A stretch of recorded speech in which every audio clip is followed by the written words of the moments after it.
Hello hi friends, welcome back to Bansara టీవీకి అయితే సుస్వాగతం. అయితే ఈరోజు మరి చెప్పే టాపిక్ ఏంటంటే చాలా చాలా ఇంపార్టెంట్ టాపిక్ అని మనం చెప్పాలి.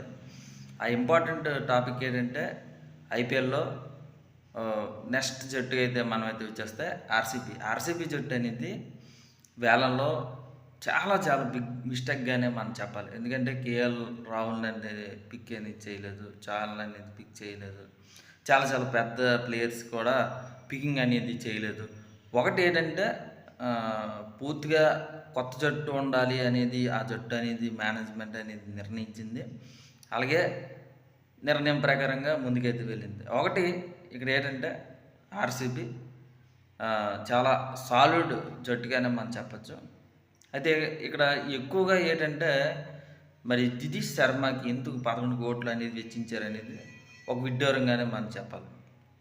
మరి ఎందుకు ఆ వికెట్ కీపర్ని అంత ఎక్కువ పెట్టి ఎందుకు కొనాలి అనేది ఒక భావనగా మనం చెప్పుకుంటే, ఇక్కడైతే భువీ అనేది ఈ జట్టుకి రావడం చాలా బిగ్ ప్లస్ కానీ పాయింట్ కానీ మనం చెప్పచ్చు. ఎందుకంటే భువీని ఎందుకు ఇక్కడ కోహ్లీ కెప్టెన్గా ఉన్నాడంటే కోహ్లీ ఖచ్చితంగా సరే భువీని అయితే ఎంచుకుంటాడు. ఎందుకంటే భువీ అనేది అంత నమ్మకస్తుడ ప్లేయర్గానే మనం చెప్పచ్చు. ఇండియన్లో చక్కగా టీమిండియాకి కోహ్లీ కెప్టెన్గా ఉన్నప్పుడు ఎక్కువగా భువీనే జట్టుకి ఎంపిక అనేది చేయడం కూడా జరిగింది కోహ్లీ సహకారంతో. ఇలాగే ఐపీఎల్లో కూడా సహకారంతో భువీని ఎంచుకున్నారేమో అనేది నాకు ఒక బిగ్ క్వశ్చన్గానే మనం అయితే మరి అనుకుంటున్నాను.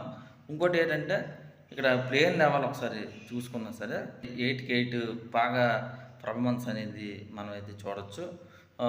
నాకు తెలిసినంత వరకు కూడా చాలా వరకు కూడా బ్యాకప్ ప్లేయర్స్ కానీ చాలా వరకు కూడా ఉన్నారు అని చెప్పచ్చు. కోహ్లీ కానీ, ఫిల్ సాల్ట్ కానీ, పరిటర్ కూడా ఈ మధ్యన రంజీ మ్యాచ్లో కూడా చాలా బాగా ఆడుతున్నాడు అనేది మనం చెప్పచ్చు. లివింగ్ స్టోన్ కానీ, దినేష్ శర్మ కానీ, టిమ్ డేవిడ్ విషయంలో కానీ వెరీ వెరీ ఇంట్రెస్టింగ్ అని చెప్పచ్చు.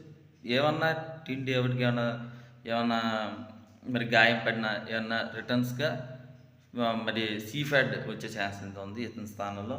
మరి కొనాల్ పాండే కానీ, భువీ కానీ, మరి శర్మ స్పిన్నర్లో కూడా వెరీ వెరీ ఇంట్రెస్టింగ్ అని చెప్పచ్చు. అయ్యర్వుడ్ మరి దాల్ కూడా వీళ్ళు ఉన్నారనేది మనమైతే చెప్పాలి. మరి ఇన్ఫాక్ట్ ప్లేయర్గా నాకు తెలిసి పడితర్ కానీ, సింగ్ కానీ వీళ్ళిద్దరు కూడా ఇన్ఫాక్ట్ ప్లేయర్గా ఉండే ఛాన్స్ ఉంది. శర్మని కూడా ఇన్ఫాక్ట్ ప్లేయర్గానే మనమైతే చూడొచ్చు.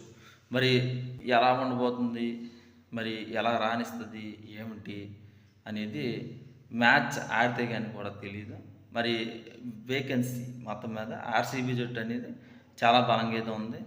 ఈ ప్లేయింగ్ లెవెల్తో ఖచ్చితంగా సరే మరి ముందుకు వెళ్ళే ఛాన్స్ అనేది ఎక్కువ మనకి కనిపిస్తుంది. కానీ ఒకరి తర్వాత ఒకరు మరి దానికి సబ్ ప్లేయర్స్గానే ఉన్నారని చెప్పచ్చు. ఒకరు గాయం పడితే ఇంకొకరు తీసుకునే అవకాశాలు కూడా ఎక్కువగా మనకి కనిపిస్తుంది. ఉదాహరణకి ఇందాకే చెప్పాను, టిమ్ డేవిడ్ లేకపోతే మరి సీఫ్యాడ్ అనేది ఖచ్చితంగా సరే ఉంటాడు. అలాగే ఆల్రౌండర్స్ చాలా పర్ఫెక్ట్గా ఉంది అనేది మనమైతే చెప్పాలి.